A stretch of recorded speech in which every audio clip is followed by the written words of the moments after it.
আসসালামু আলাইকুম এভরিওয়ান। আমরা আজকে আছি আমাদের এই মালটার বাগানে। আমার সাথে আছে আমার নানু।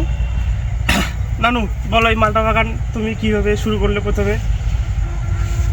আগে তো একটু সার্ভিস করতাম, হ্যাঁ, রিটায়ার করলাম। রিটায়ার করে তো কী করি, কোনো মানে কাজ নাই। আর কাজ না থাকা ভালো মনে করছিলাম যে কাজ না থাকা বোধহয় ভালো। হ্যাঁ, এই বাড়িতে শুয়ে শুয়ে থাকি, বসে বসে থাকি, টিভি দেখি, খবরের কাগজ পড়ি। তো এক সময় এই জমিগুলা কন্ট্রাক্ট দিয়ে আবাদ করা হয়, অন্যরা বাগান টাগান করে। তা আমার কাছে এই জমির একটা অংশের মালিক, এটা যৌথ খামার বলা চলে। এখানে আমার 4 বিঘা জমি আছে এবং আমার আত্মীয় স্বজনের তাদের আছে আরও 8 বিঘা জমির এটা বাগান। মোট 8 বিঘা জমির উপর আমাদের এই মালটা বাগান। হ্যাঁ। এখানে প্রায় কতগুলো গাছ আছে?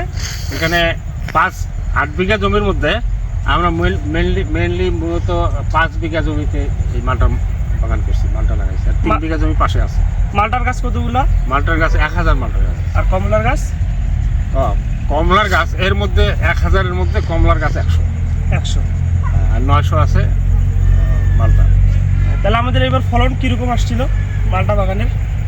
ফলন বলতে তেমন কিছু আসে নাই। আমার তো এটা 2 বছর হয়েছে, এটা 2.5 বছর চলছে।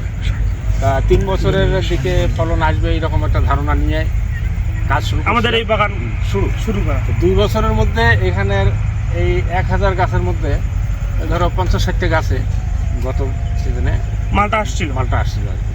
আমরা আশা করি যে সামনের বছর আমাদের এই বাগান থেকে অধিক পরিমাণ মালটা আশা করা যায় নাকি?